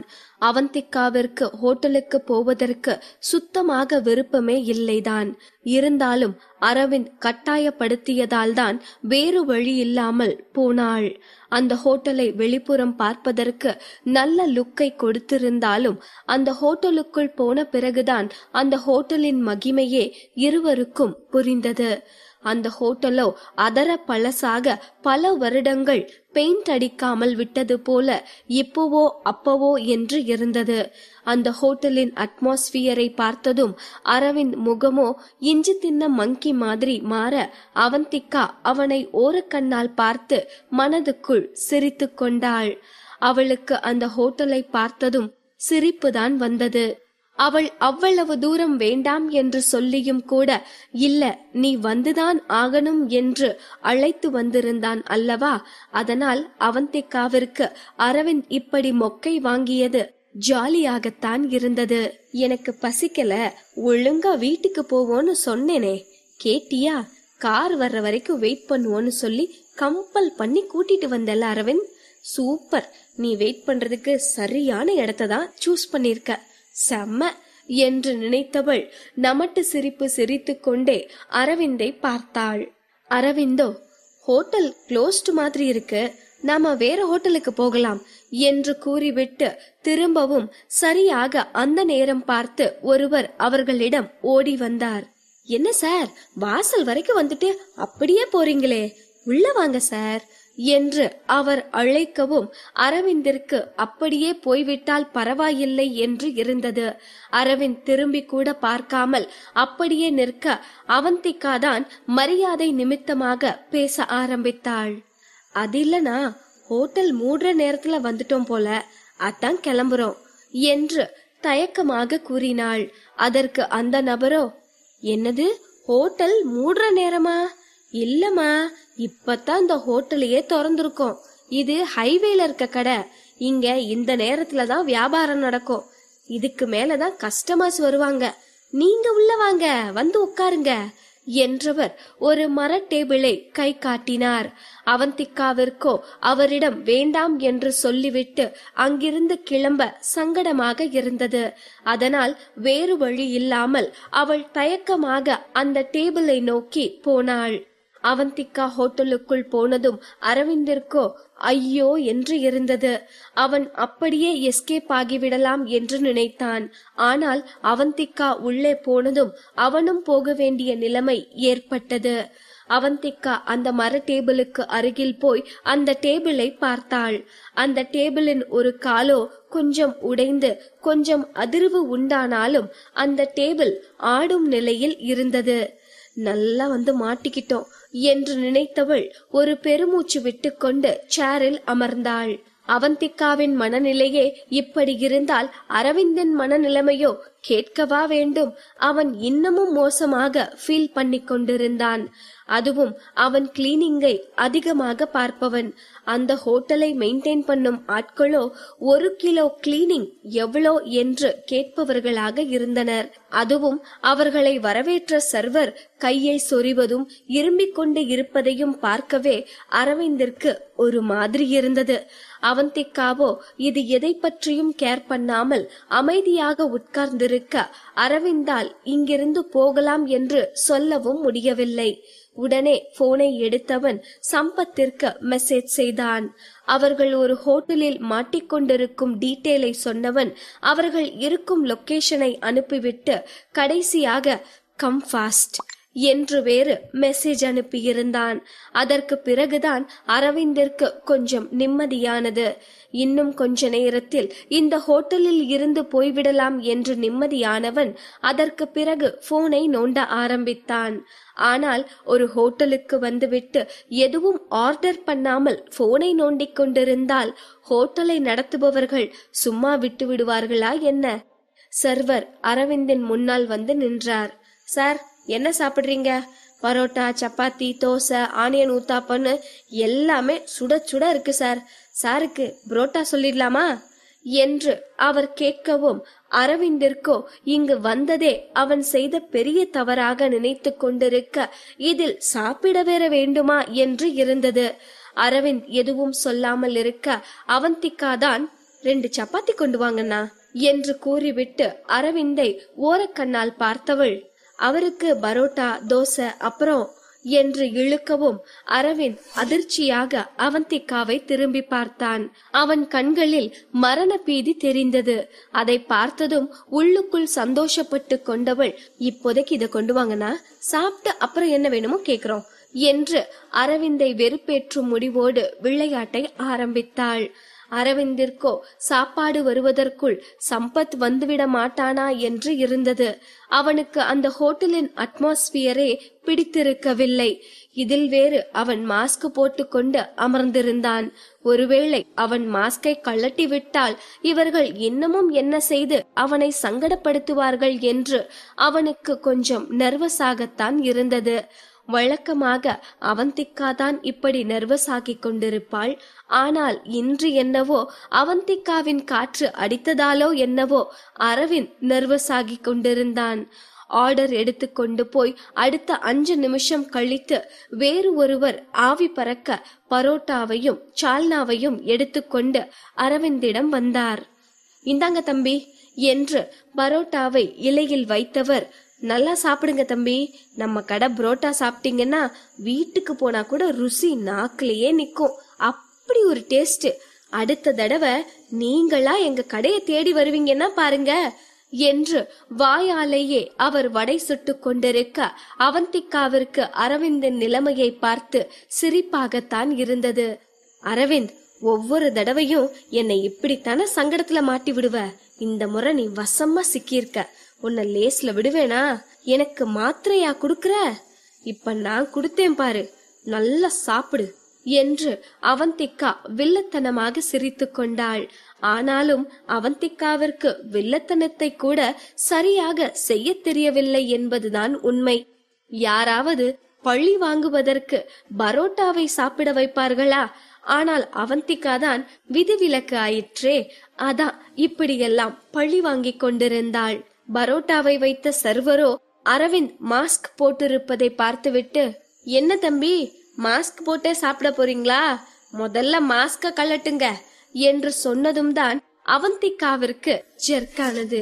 ஆஹா, மாஸ்க கழட்டுனா சிக்கலாச்சே, இப்போ என்ன பண்றது என்று யோசித்தவள், அண்ணா அவர் சாப்பிடுறது இருக்கட்டும், நீங்க முதல்ல எனக்கு சப்பாத்தி எடுத்துட்டு வாங்க என்று அவள் கூறியதும் அந்த சர்வர், இருமா எடுத்துட்டு வரேன் என்று கூறிவிட்டு கிச்சனுக்குள் சென்றார்.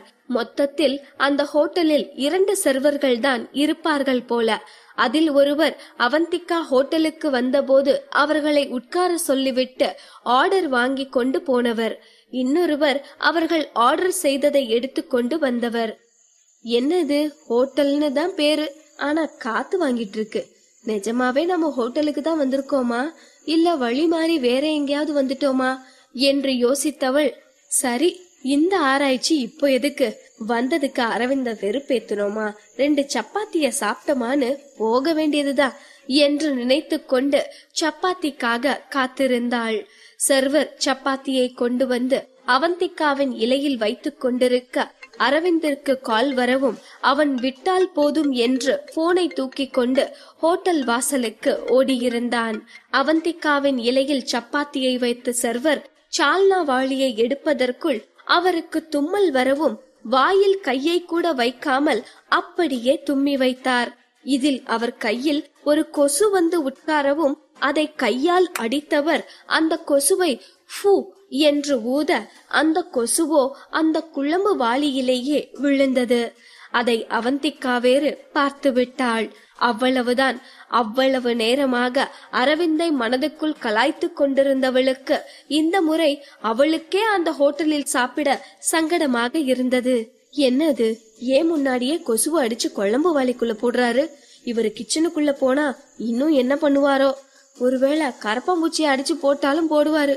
அவந்திகா உஷாராயிடு, சப்பாத்தியும் வேணாம் ஒன்னும் வேணாம், எப்படியாவது இங்கிருந்து எஸ்கேப் ஆனா போதும் என்று நினைத்தவள் சர்வரை பார்க்க அவரோ அவந்திகா சாப்பிடுகிறாளா இல்லையா என்று குறு குறுவென்று பார்த்து கொண்டிருந்தார். அவந்திகாவிற்கோ சாப்பிடுவது போல பாவ்லா காட்டி அவரை ஏமாற்றுவது கூட கடினமாக இருந்தது. யார் இவரு? சர்வைலன்ஸ்க்கு சர்வர் வேலை கொடுத்த மாதிரி சோறு போட்டதோட இல்லாம சாப்பிடுறேனா இல்லையான்னு கண்காணிக்கிற வேலை வர பாக்குறாரு. டே அரவிந்த், அப்போவே இந்த ஹோட்டல் வேண்டான்னு சொன்னேனே, கேட்டியா? இப்ப என்ன மட்டும் மாட்டி விட்டு போனை தூக்கிட்டு நீ மட்டும் எஸ்கேப் ஆகிட்ட. உன்னோட பாவ கணக்க ஏத்திட்டே போற அரவிந்த். உனக்கு இதுக்கெல்லாம் பெருசா பனிஷ்மெண்ட் இருக்கு என்று புலம்பியவள் அவள் இலையில் இருந்த குழம்பை பார்த்து உதட்டை சுளித்தாள். இது வேலைக்கு ஆகாத அவந்திகா, இந்த அண்ணனை முதல்ல இங்கிருந்து கிளப்பணும் என்று நினைத்தவள், அண்ணா உள்ள என்னவோ தீர ஸ்மெல் வருது, என்னன்னு பாருங்க என்று அவள் முகத்தை சீரியஸாக வைத்துக்கொண்டு சொல்லவும் அவர் மூக்கை நன்றாக உறிஞ்சி பார்த்து கொண்டு, எனக்கு ஒன்னும் வாசனை வரலையே என்று சந்தேகமாக சொல்லிக்கொண்டே கிச்சனுக்குள் சென்றார். அவர் போனதும் அவந்திகா கிடைத்த கேப் போதும் என்று நினைத்து கொண்டு வேகமாக இலையை தூக்கி அங்கு சாப்பிட்ட இலை போட வைத்திருந்த பாஸ்கெட்டில் சப்பாத்தியை மட்டும் போட்டுவிட்டு இலையை திரும்பவும் டேபிளில் வைத்து கொண்டாள். அவந்திகா இலையை டேபிளில் வைத்துவிட்டு சாப்பிட்டு முடித்தது போல பாவ்லா காட்டிக்கொண்டு உட்காரவும் சர்வர் கிச்சனில் இருந்து வரவும் சரியாக இருந்தது. வெறும் இலையை பார்த்த சர்வர், என்னம்மா அதுக்குள்ள சாப்பிட்டியா என்று ஆச்சரியமாக கேட்டார். 2 சப்பாத்திய சாப்பிடுறதுக்கு எவ்வளவு நேரனே ஆக போகுது, நீங்க வர வரைக்கும் சாப்பிடாம வச்சுட்டா இருக்க முடியும் என்று அவந்திகா சாப்பிட்டதை போல பேசிக் கொண்டிருக்கவும், அதுவும் சரிதான், இன்னும் 2 சப்பாத்தி எடுத்துட்டு வரட்டுமா என்று அவர் இரக்கமே இல்லாமல் கேட்க அவந்திகாவிற்கு ஜெர்க்கானது. அதை கேட்டதும் அவந்திகாவிற்கு கண்ணே கலங்குவது போல் ஆகிவிட்டது. சர்வரனே, உங்களுக்கு இரக்கமே இல்லையா? இன்னமும் இந்த ஹோட்டல்னு நீங்களும் நம்பி எங்களையும் டார்ச்சர் பண்றீங்களே, உங்களை என்னன்னு சொல்றது என்று மனதுக்குள் புலம்பிக் கொண்டவள், இல்லனா எனக்கு போதும், நான் டயட்ல இருக்கேன், நீங்க பில்ல கொண்டு வாங்க என்று புன்னகைத்து கொண்டே சமாளித்தாள். அவள் அப்படி கூறவும் சர்வர் அதற்கு மேல் எதுவும் பேசிக் கொண்டிருக்காமல் பில் எடுத்து வர போய்விட்டார். பில் வந்த பிறகு கூட அரவிந்த் ஹோட்டலுக்குள் வருவதாக இல்லை. பாவம், அவன் நிச்சயம் பயந்து போயிருக்க வேண்டும் என்று நினைத்து கொண்ட அவந்திகா பில் பணத்தை கொடுக்க சர்வரோ, தம்பி இன்னும் சாப்பிடலையேம்மா என்று அக்கறையாக விசாரித்தார். அண்ணா, உங்க அக்கறைக்கு ரொம்ப நன்றி. அவரு ஏதோ முக்கியமான கால் வந்துருச்சுன்னு போயிட்டாரு. அவர் போன் பேசி முடிக்கிறதுக்குள்ள விடிஞ்சிரும். பணத்தை புடிங்க, நாங்க வரோம் என்று அவந்திகா அவசர அவசரமாக அவர் கையில் பணத்தை கொடுத்துவிட்டு அங்கிருந்து கிளம்ப முயல அந்த சர்வரோ பணத்தை எல்லாம் கல்லாவில் போட்டுவிட்டு அவந்திகாவை பார்த்து, அடுத்த முறை இந்த பக்கமா வந்தா நம்ம ஹோட்டலுக்கு கண்டிப்பா வாங்கமா என்று அடுத்த போனிக்கு வேறு ஆள் ரெடி பண்ண முயற்சி செய்தார். அவந்திகா விட்டால் போதும் என்று தலையாட்டிவிட்டு வெளியில் வர நல்ல வேளையாக அந்த நேரம் பார்த்து சம்பத்தும் காரை எடுத்துக்கொண்டு அங்கு வந்திருந்தான். அவந்திகா வெளியில் வருவதற்கும் சம்பத் கார் வருவதற்கும் சரியாக இருந்ததால் அவந்திகா எதுவும் பேசாமல் காரில் ஏறிக்கொண்டாள். அரவிந்தும் அவந்திகாவும் காரில் ஏறியதும் கார் அங்கிருந்து கிளம்பியது. அரவிந்த் இந்த தனிமையை ரொமான்டிக்காக மாற்ற திட்டமிட்டிருக்க கடைசியில் எல்லாம் உல்டாவாகி வீட்டுக்கு போனால் போதும் என்று அவனையே சூழ்நிலை யோசிக்க வைத்திருக்க வீட்டில் அவர்களுக்காக என்ன பிரச்சனை காத்திருக்க போகிறதோ என்று தெரியாமல் வீட்டை நோக்கி பயணிக்க ஆரம்பித்தனர். ஆனால் என்னதான் இருந்தாலும் இந்த நாள் இருவருக்குமே மறக்க முடியாத நாளாக அமைந்தது என்றுதான் சொல்ல வேண்டும். இருவருக்கும் புதுவித அனுபவம் கூட கிடைத்திருந்தது. அனுபவங்களை சேகரிப்பதுதானே மனித வாழ்க்கை. அப்படி பார்க்கும்போது நல்லதோ கெட்டதோ இருவருக்குமே ஒரு அனுபவம் கிடைத்திருந்தது. ஆனால் அந்த அனுபவத்தோடு அவர்கள் வாழ்க்கை நிற்கப் போவதில்லை. இதற்கு பிறகுதான் அவர்கள் நிறைய பார்க்க போகிறார்கள். புது புது மனிதர்கள், திடுக்கிடும் திருப்பங்கள், இப்படி நிறைய பார்க்க போகிறார்கள். அது சரி, அதெல்லாம் பொறுமையா பாத்துக்கட்டும். இன்னைக்கு காணும் பொங்கலாச்சே, இன்னமும் உங்களுக்கு வாழ்த்து சொல்லலையே. அழகிய தீயே ரசிகர்களான உங்களுக்கும் உங்கள் உறவுகளுக்கும் அழகிய தீயே டீம் சார்பா உள்ளவர் தினம் மற்றும் காணும் பொங்கல் நல்வாழ்த்துக்கள். பாகம் 174. சம்பத் காரை அரவிந்தின் வீட்டு வாசலில் நிறுத்தியிருந்தான். ஓகே சார், நாளைக்கு பார்க்கலாம் என்று சம்பத் சொல்லிவிட்டு அங்கிருந்து கிளம்ப அரவிந்தும் அவந்திகாவும் வீட்டிற்குள் சென்றனர். அகிலனோ அப்பொழுது வரை தூங்காமல் அவந்திகாவிற்காக ஹாலிலேயே காத்து கொண்டிருந்தான். அகிலன் ஹாலில் இருப்பதை பார்த்ததும் அவந்திகா சோர்வாக அவன் அருகில் போய் நின்று கொண்டு, சாரி அகில், இன்னைக்கு ரொம்ப லேட் ஆயிடுச்சு. கார் வேற பஞ்சர் ஆகிடுச்சு, அதான் இவ்ளோ லேட்.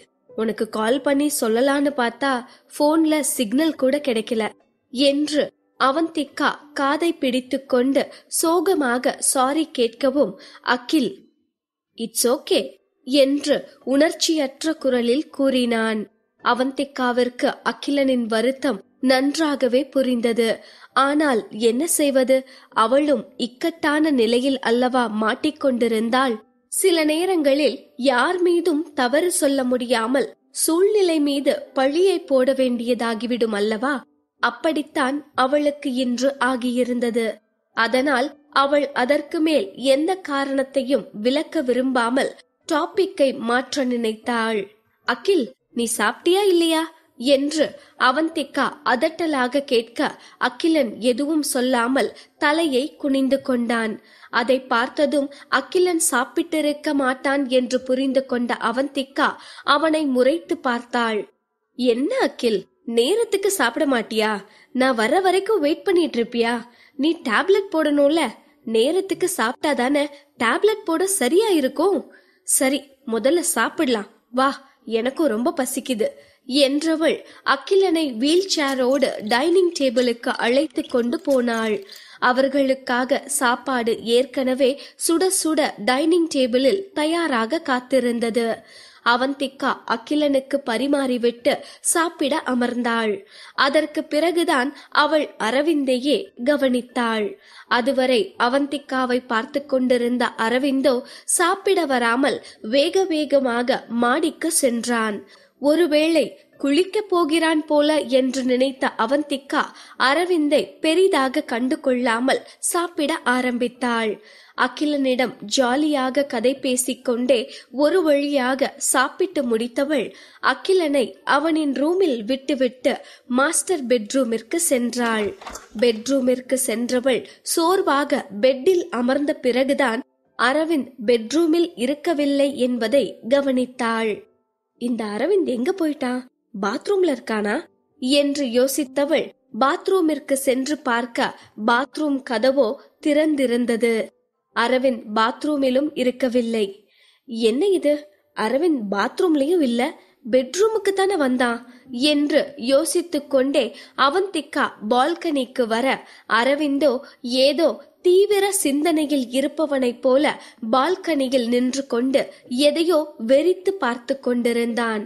அரவிந்த் பால்கனியில் தான் இருக்கிறான் என்று தெரிந்ததும் அவந்திகா அதற்கு மேல் அவனை கேர் செய்யாமல் ரெஃப்ரெஷ் ஆவதற்காக அவள் பாட்டுக்கு பாத்ரூமிற்கு போய்விட்டு கொஞ்ச நேரம் கழித்து பெட்டிற்கு வந்தாள். அவள் ரெஃப்ரெஷ் ஆகி வந்த பிறகும் கூட அரவிந்த் பால்கனியில் இருந்து வந்திருக்கவில்லை. அரவிந்த் பால்கனியில் இருப்பது அவந்திகாவிற்கு நிம்மதியாகத்தான் இருந்தது. ஒரே அறையில் அவனோடு இருப்பது அவந்திகாவிற்கு கம்ஃபர்டபிளாக இல்லாததால் அவன் வருவதற்குள் தூங்கிவிட வேண்டும் என்று நினைத்தவள் பெட்டில் படுக்க போனாள். அப்படி அவள் படுக்க போன போதுதான் பெட்டில் ஏதோ இன்விடேஷன் இருப்பது அவள் கண்ணில் பட்டது. என்ன இன்விடேஷன் இது? பெட்ல போய் இதெல்லாம் வச்சிருக்கான் பாரு. ஒருவேளை பஸ்ல துண்டு போட்டு இடம் பிடிக்கிற மாதிரி பெட்ல இடம் பிடிக்க இன்விடேஷனை வச்சிருப்பானோ? ஒருவேளை அப்படித்தான் இருக்குமோ என்று கேணத்தனமாக யோசித்த அவந்திகா அந்த இன்விடேஷனை கையில் எடுத்து பார்க்க, அப்பொழுதுதான் அந்த இன்விடேஷன் சிங்கர் சஞ்சய் போகவிருக்கும் பார்ட்டிக்கான இன்விடேஷன் என்பது அவளுக்கு தெரிய வந்தது.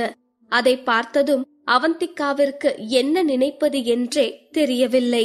அரவிந்த் வேண்டுமென்றேதான் இதை இங்கு வைத்திருப்பான் என்பது மட்டும் அவந்திகாவிற்கு நன்றாகவே தெரிந்தது. ஓஹோ, இந்த இன்விடேஷன் காட்டி திரும்பவும் என்னை யூஸ் பண்ண பாக்குறானா? இந்த இன்விடேஷனை காட்டினா பல்ல காட்டிக்கிட்டு அவன் பின்னாடியே போயிடுவேன்னு நினைப்பு. அப்படி ஒன்னும் எனக்கு இந்த இன்விடேஷன் தேவையில்லை என்று கடுப்பானவள் அந்த இன்விடேஷனை சோஃபாவின் மீது போட்டுவிட்டு பெட்டில் படுத்துக்கொண்டாள். அவந்திகா படுத்ததும் அரவிந்த் பால்கனியில் இருந்து பெட்ரூமிற்கு வந்தான். சோஃபாவில் கிடக்கும் இன்விடேஷனை பார்த்தவன் அவந்திகா இன்னமும் கோபமாக இருப்பதை புரிந்து கொண்டு பெட்டில் கண்ணை மூடி படுத்திருக்கும் அவந்திகாவிற்கு அருகில் வந்து நின்றான்.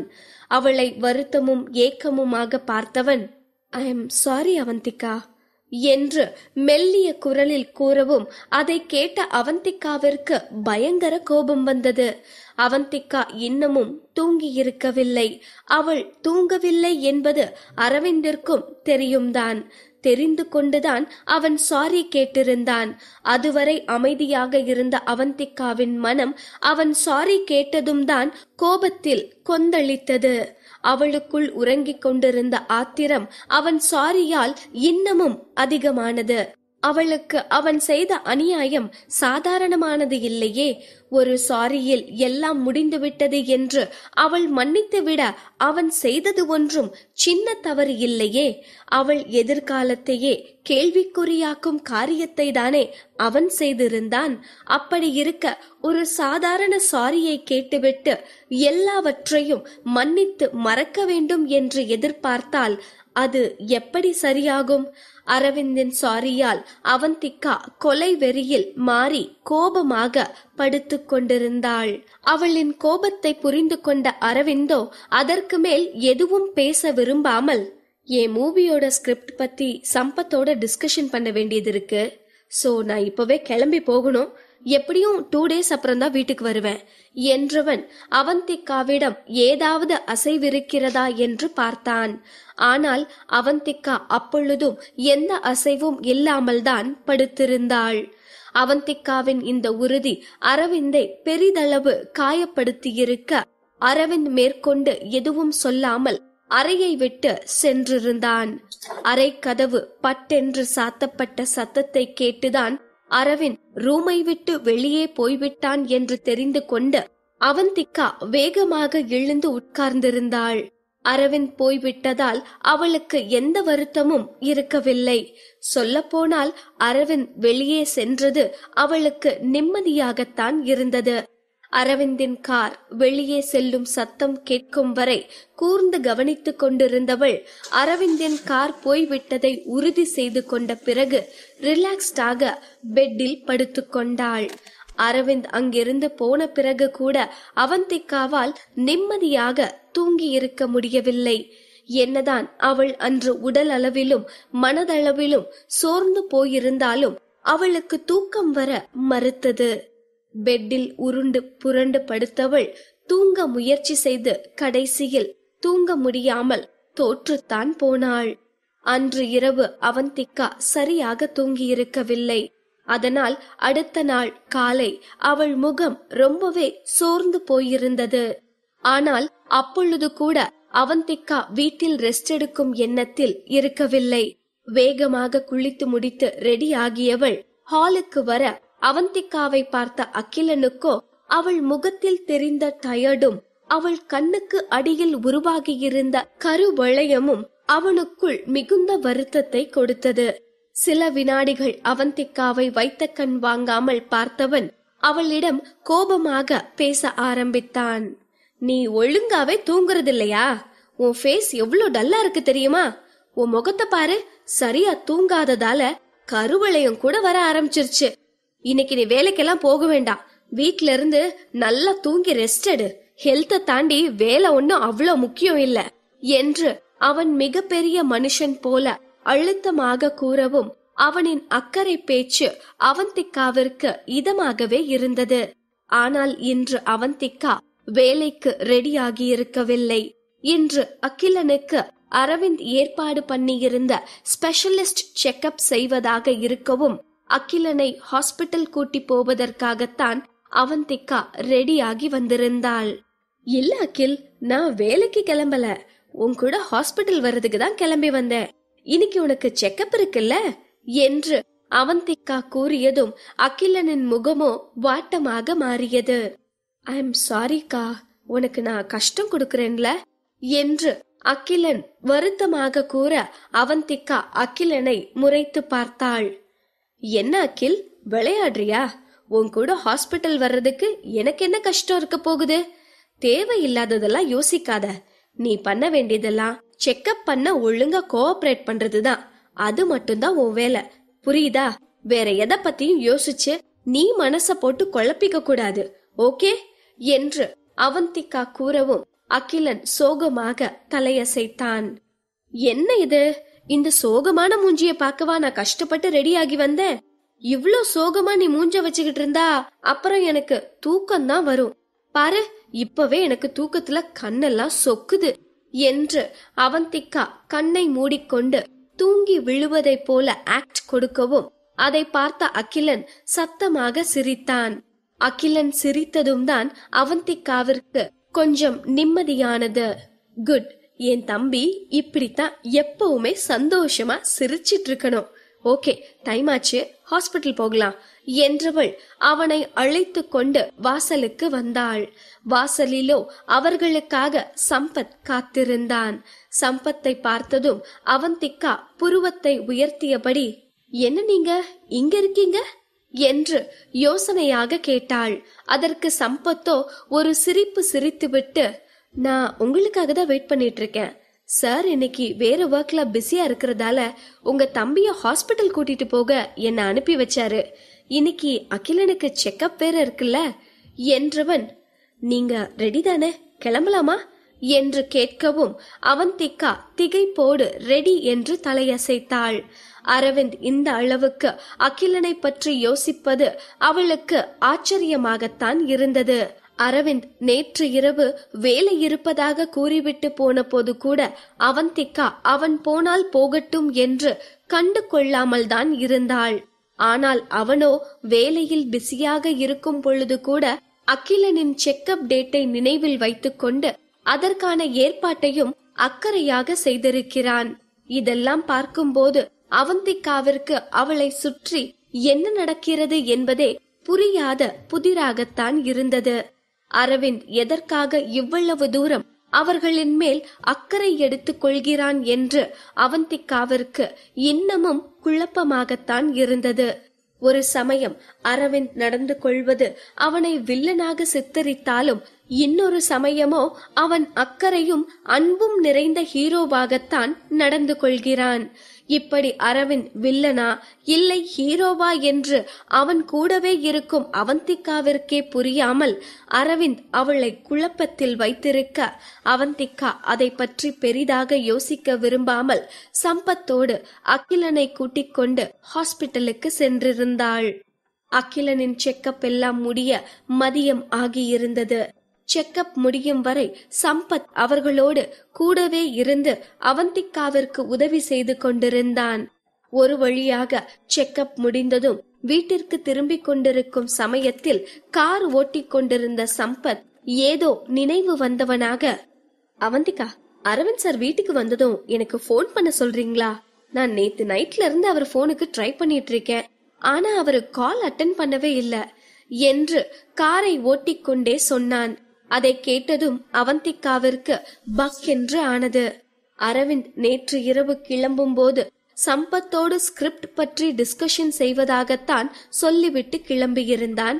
சம்பத் காலையில் ஹாஸ்பிட்டல் கூட்டிக் கொண்டு போக வந்த போது கூட அரவிந்த் தான் காலையில் சம்பத்தை அனுப்பி வைத்திருப்பான் என்றுதான் அவந்திகா நினைத்து கொண்டிருந்தாள். ஆனால் சம்பத் சொல்வதை பார்த்தால் நேற்று இரவு அரவிந்த் சம்பத்தை பார்க்கவே போகவில்லை என்பதுதானே அர்த்தமாகிறது. அப்படியென்றால் அரவிந்த் எங்குதான் போயிருப்பான் என்று அவந்திகா யோசித்துக் கொண்டிருக்க சம்பத் காரை அரவிந்தின் வீட்டு வாசலில் நிறுத்தியிருந்தான். அவந்திகாவும் அகிலனும் இறங்கிக் கொண்டிருக்க சம்பத்திற்கு சடனாக ஒரு கால் வந்தது. சம்பத் போனை எடுத்து பேசினான். யாரோடோ போனில் பேசியவன் திடீரென்று, என்ன அரவிந்த் சாரா? எந்த ஹாஸ்பிட்டல்ல இருக்காரு என்று அதிர்ச்சி குரலில் கேட்கவும் அவந்திகாவிற்கு தூக்கி வாரி போட்டது. என்னதான் அரவிந்த் மீது கோபம் இருந்தாலும் அரவிந்திற்கு என்னவோ ஆகிவிட்டது என்று கேள்விப்பட்டதும் அவந்திகாவின் மனம் அவளையும் அறியாமல் பதபதைக்க ஆரம்பித்து விட்டது. ஒருவேளை அவந்திகாவை சோதித்துக் கொண்டிருந்த விதி இப்பொழுது அரவிந்தை சோதிக்க ஆரம்பித்து விட்டதா என்று தெரியவில்லைதான்.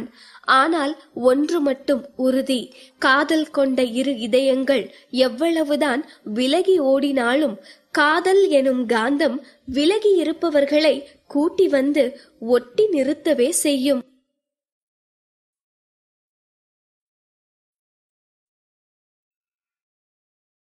பாகம் 175. அவந்திகா அரவிந்திற்கு என்ன ஆயிற்றோ என்று யோசித்து பதட்டமாக நின்று கொண்டிருக்க சம்பத்தோ போனில் டென்ஷனாக பேசிக் கொண்டிருந்தான். என்னது, சீரியஸ் கண்டிஷனா?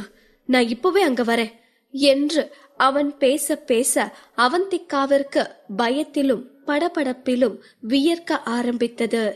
அவந்திகா அரவிந்த் பற்றி விசாரிப்பதற்குள் சம்பத்தோ அடுத்த நொடியே காரை ஸ்டார்ட் செய்து அங்கிருந்து மின்னல் வேகத்தில் கிளம்பி போயிருந்தான். அவந்திகாவிற்கு என்ன நடக்கிறது என்றே புரியவில்லை. சம்பத் பேசுவது அவளுக்கு அறையும் குறையுமாக தான் கேட்டது. ஆனால் அவன் பேசிய சீரியஸ் கண்டிஷன் என்ற ஹின்ஸ் டெவலப்பிங் மாதிரியான வார்த்தைகள் வைத்து பார்க்கையில் ஒருவேளை அரவிந்திற்கு தான் ஏதாவது பிரச்சனை இருக்குமோ என்று அவள் மனம் துடிக்க ஆரம்பித்தது. அவந்திகா ஏற்கனவே இப்படி பதற்றத்தில் இருக்க அகிலன் வேறு சும்மா இல்லாமல், மாமாவுக்கு தான் பிரச்சனையா? மாமாவுக்கு என்னாச்சு என்று கேட்கவும் அவந்திகாவிற்கோ இன்னமும் பீதியானது. என்னதான் அரவிந்த் அவந்திகாவை பலவிதமாக காயப்படுத்தி இருந்தாலும் அரவிந்திற்கு ஒன்று என்றால் அவந்திகாவின் மனம் துடிக்கத்தான் செய்தது. அவளால் அதை மாற்றிக்கொள்ள முடியவில்லை. அவந்திகா இப்படி கவலைப்பட்டு கொண்டிருக்க அகிலனோ, அக்கா டோன்ட் வரி, மாமாவுக்கு எந்த பிரச்சனையும் இருக்காது என்று அவளை சமாதானப்படுத்தும் விதமாக கூறினான். அவன் அப்படி சொல்லவும் அவந்திகா அகிலனையும் சேர்த்து டென்ஷன் பண்ண வேண்டாம் என்று நினைத்து கொண்டு டக்கென்று புன்னகைத்து சமாளித்தாள். எஸ் எஸ், ஒரு பிரச்சனையும் இருக்காது என்றவள் டாபிக்கை சேஞ்ச் செய்வதற்காக, இன்னைக்கு டாக்டர் சொன்னதெல்லாம் ஞாபகம் இருக்குதானே? ஓவரா ஸ்ட்ரெயின் பண்ண கூடாதுன்னு சொன்னாரு. சோ ஓவரா காலுக்கு எக்ஸசைஸ் கொடுக்காத. இப்பவே ஓவரா ஸ்ட்ரெயின் பண்ணா அப்புறம் லைஃப் ஃபுல்லா கஷ்டப்பட வேண்டியது வரும்னு வேற சொன்னாரு. சோ ரொம்ப கேர்ஃபுல்லா இருக்கணும் அகில் என்று அவந்திகா அவனை எச்சரிப்பதை போல பேசிக்கொண்டே அகிலனை உள்ளே கூட்டிக் கொண்டு போனாள்.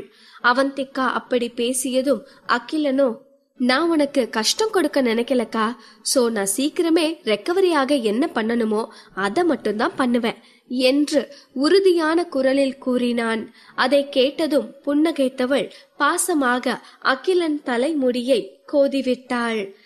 என் தம்பி இப்பெல்லாம் ரொம்ப ஸ்ட்ராங் ஆகிட்டான்னு நினைக்கிறேன்.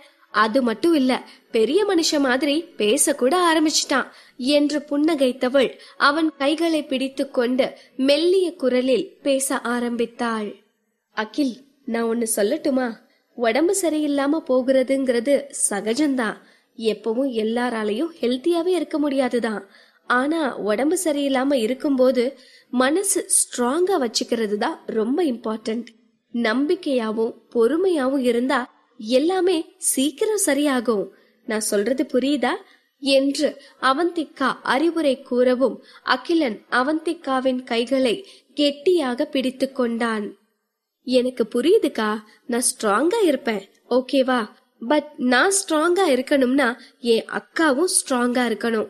சோ இப்ப நீ போய் ரெஸ்ட் எடு, நீ ரொம்ப டயர்டா இருக்க பாரு என்று அகிலன் சொல்லவும் அவந்திகாவிற்கு அகிலன் மீது இன்னமும் அன்பு கூடியது. அவன் இப்படிப்பட்ட நிலையில் இருக்கும் போது கூட தன்னை பற்றி யோசிக்கிறானே என்று அவந்திகாவிற்கு சந்தோஷமாக இருந்தது. சரி அகில், உன்னை ரூம்ல விட்டுட்டு அப்புறம் நான் ரூமுக்கு போய் ரெஸ்ட் எடுக்கிறேன், ஓகேவா என்றவள் அகிலனை அவனின் அறைக்குள் விட்டுவிட்டு வெளியில் வந்தாள். அகிலனின் அறையை விட்டு வெளியில் வந்த பிறகுதான் அவளுக்கு அரவிந்திற்கு என்ன ஆச்சோ என்ற பதட்டம் அதிகமானது. ஒரு பக்கம் அவளுக்கு அரவிந்த் பற்றி கவலையாக இருந்தாலும் இன்னொரு பக்கமோ அவள் மனம் அவளை கேள்வி கேட்க ஆரம்பித்திருந்தது. இப்ப நீ எதுக்கு அந்த அரவிந்துக்காக கவலைப்படுற? நீ கவலைப்படுற அளவுக்கெல்லாம் அவன் தகுதியான ஆளே கிடையாது. அவன் எந்த அளவுக்கு உன்னை கஷ்டப்படுத்தி இருக்கான், உனக்கு எவ்வளவு துரோகம் பண்ணிருக்கான். அதுக்குள்ள அது எல்லாத்தையும் மறந்துட்டியா? அவனுக்கு என்ன ஆனா உனக்கு என்ன? முதல்ல அவனை பத்தி யோசிக்கிறத நிறுத்து. அவனுக்கும் உனக்கும் எந்த சம்பந்தமும் இல்ல என்று அவள் மனம் அவளை அரவிந்திற்கு எதிராக யோசிக்க வைக்க முயற்சி செய்து கொண்டிருக்க, ஆனால் அவந்திகாவாலோ அரவிந்தை பற்றி கவலைப்படாமல் இருக்க முடியவில்லை. அவளின் அறைக்கு போனவள் நிம்மதியாக படுக்கவும் முடியாமல் என்ன செய்வது என்றும் தெரியாமல் இமோஷனலாக தடுமாறிக் கொண்டிருக்க, அந்த சமயம் பார்த்து அவளின் போனுக்கு கால் வந்தது. மாதவிதான் அவளுக்கு கால் செய்திருந்தாள். மாதவி வேறு கால் செய்திருப்பதால் என்னவோ ஏதோ என்று பயந்து போய் அவந்திகா காலை அட்டன் செய்ய, மாதவியோ, என்ன பொம்மி, இந்த அத்தைய மறந்துட்டியா? வேலை வேலைன்னு இப்பெல்லாம் என்ன பார்க்க கூட வர்றதில்ல. உன்னை பார்த்து எவ்வளோ நாள் ஆச்சு. அதுவும் நாம கேம் விளையாடி ரொம்ப நாள் ஆச்சுல்ல. இந்த அத்தைய பார்க்க இன்னைக்காவது வருவியா? இன்னைக்கு நீ வந்தா நாம ஜாலியா கேம் விளையாடுவோம். என்ன சொல்ற பொம்மி என்று மாதவி ஜாலி மோடில் பேசிக் கொண்டிருக்க, அவந்திகாவிற்கோ குழப்பமாக இருந்தது. அரவிந்திற்கு ஏதோ பிரச்சனை என்று சம்பத் சொல்லிக் கொண்டு வேகமாக போயிருக்க, மாதவியோ விஷயமே தெரியாமல் இப்படி அப்பாவியாக தன்னை விளையாட அழைத்து கொண்டிருக்கிறாளே என்று நினைத்து வருத்தப்பட்டவள், சாரி அத்தை, இன்னைக்கு எனக்கு ஒரு முக்கியமான வேலை இருக்கு, அதான் என்று இழுக்கவும் மாதவிக்கு அவந்திகாவின் நிலைமை புரிந்தது. சரி பொம்மி, உன் சிச்சுவேஷன் புரியுது. வேலை முடிஞ்சு ஃப்ரீ ஆனதும் என்னை பார்க்க கண்டிப்பா வரணும், புரியுதா என்று அன்பாக சொல்லிவிட்டு போனை வைத்திருந்தாள். அவந்திகாவிற்குள்ளோ அரவிந்தை பற்றிய நினைப்பும் பதட்டமும் இன்னமும் அதிகமாகியிருந்தது. சம்பத் ஹாஸ்பிட்டல் பெயரை கூட சொல்லாமல் போயிருந்ததால் அவந்திகாவால் எதுவும் செய்ய முடியாத நிலையில் இருந்தாள். அதற்கு பிறகு அவந்திகாவால் அந்த அறையில் வெறுமனே உட்கார்ந்திருக்க முடியாமல் போனதால் அவள் போனை எடுத்துக்கொண்டு ஹாலுக்கு வந்தாள். வாசலை பார்த்தபடியே போனை நோண்டிக் கொண்டிருந்தவளுக்கு மனம் முழுக்க அரவிந்த் நல்லபடியாக வீட்டிற்கு வந்துவிட மாட்டானா என்றுதான் இருந்தது. அவந்திகா இப்படியாக காத்து கொண்டிருக்க மணியோ 8 ஆகியிருந்தது. அப்பொழுதும் அரவிந்த் வந்திருக்கவில்லை. அவந்திகாவின் கவலை இன்னும் அதிகமாகிக் கொண்டே இருந்த அந்த சமயம் பார்த்து அவளுக்கு சம்பத்திடமிருந்து கால் வந்தது. அவன் காலை பார்த்ததும் அவந்திகா வேகமாக காலை அட்டெண்ட் பண்ணி அவசர குரலில் ஹலோ என்றாள். அவந்திகா ஹலோ சொன்னதும் அந்த பக்கம் இருந்து பதட்டமாக நேத்ரா பேச துவங்கி இருந்தாள். அண்ணி, இப்போ நீங்க எங்க இருக்கீங்க? ப்ரோக்கு உடம்பு சரியில்லாம போச்சு, உடனே கிளம்பி வர முடியுமா என்று அவள் பதட்டமாக பேசவும் அவந்திகாவிற்கோ டென்ஷனில் ஒன்றுமே புரியவில்லை. நேத்ரா எதற்கு சம்பத் நம்பரில் இருந்து அழைக்கிறாள்? அதுவும் இவ்வளவு பதட்டமாக வேறு பேசுகிறாள். அப்படியென்றால் அரவிந்திற்கு என்னதான் ஆகியிருக்கும் என்று அவந்திகா பதட்டமாக இருக்க, அண்ணி நான் லொகேஷன் சென்ட் பண்றேன், நீங்க சீக்கிரமா வந்துருங்க என்று சொல்லிவிட்டு நேத்ரா போனை வைத்திருந்தாள். நேத்ரா போனை வைத்ததும் அவந்திகாவிற்கு என்ன செய்வது என்றே புரியவில்லை. கொஞ்ச நேரம் முன்புதான் மாதவி கால் செய்திருந்தாள். அரவிந்திற்கும் உடம்பு சரியில்லை என்று மாதவிக்கு சொல்லலாமா வேண்டாமா என்று யோசித்தவள், எதுவாக இருந்தாலும் ஹாஸ்பிட்டல் போய் அரவிந்தை பார்த்துவிட்டு முடிவு பண்ணி கொள்ளலாம் என்று ஒரு முடிவுக்கு வந்தாள். நேத்ராவிடமிருந்து மெசேஜ் வந்ததும் மெசேஜை ஓபன் செய்தவள் அவள் அனுப்பியிருந்த லொகேஷனை சர்ச் செய்து பார்த்தாள். ஆனால் அவள் அனுப்பியிருந்த லொகேஷன் ஹாஸ்பிட்டலை காட்டாமல் ஏதோ ஒரு வில்லாவை தான் காட்டியது. அவந்திகாவிற்கோ நடப்பது எதுவுமே புரியவில்லை.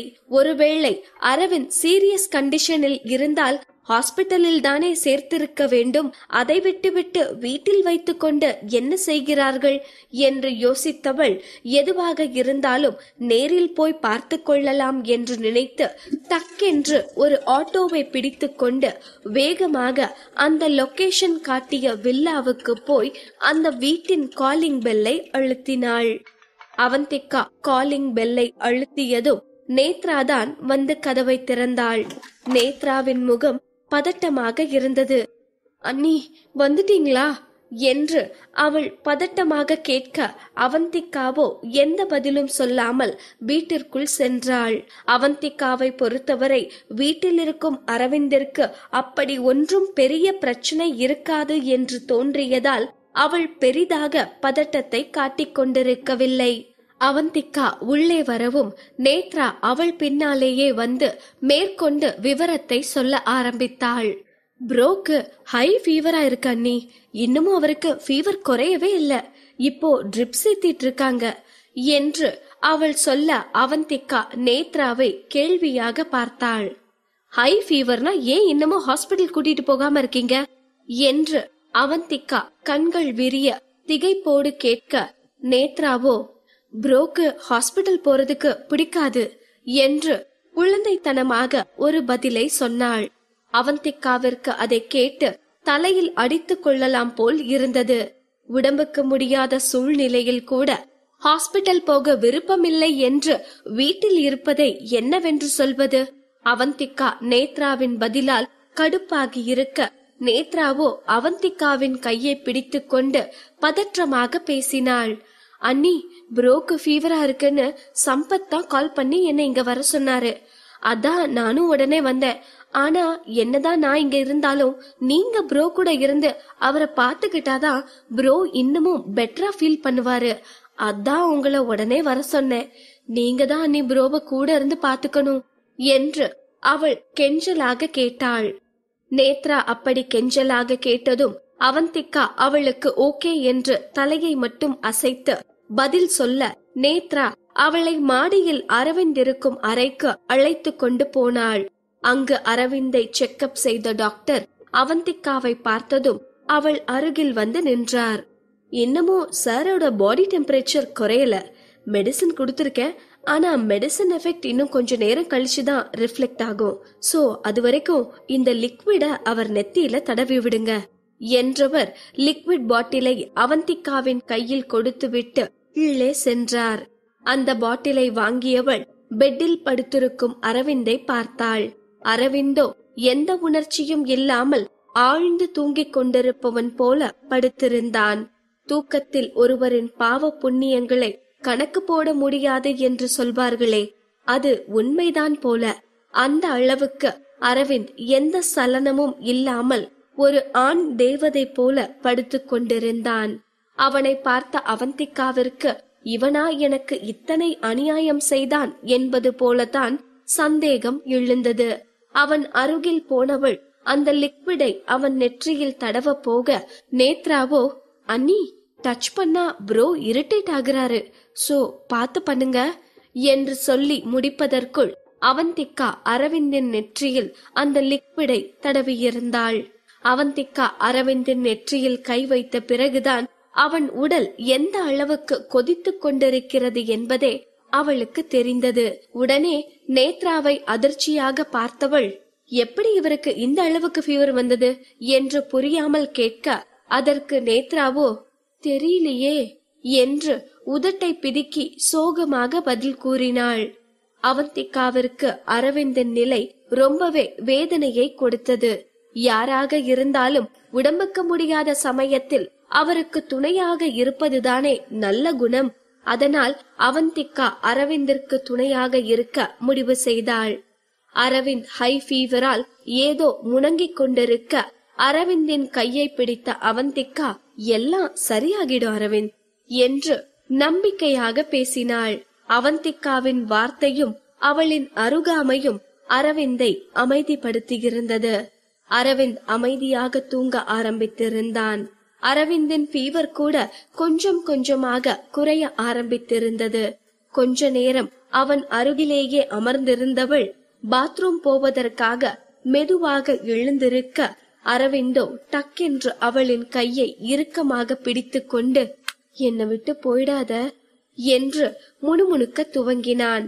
அதை கேட்டதும் அவந்திகா திரும்பவும் அப்படியே உட்கார்ந்து விட்டாள். அவளின் கை அரவிந்தின் கைக்குள் இருந்தது. எப்படி அவளின் கை அரவிந்தின் கைக்குள் மாட்டிக்கொண்டிருக்கிறதோ அப்படித்தான் அவள் மனமும் அரவிந்தின் காதலுக்குள் வசப்பட்டு இருக்கிறது என்று அவளுக்கு புரிந்துவிட்டால் எல்லாம் சரியாகிவிடும் தானே.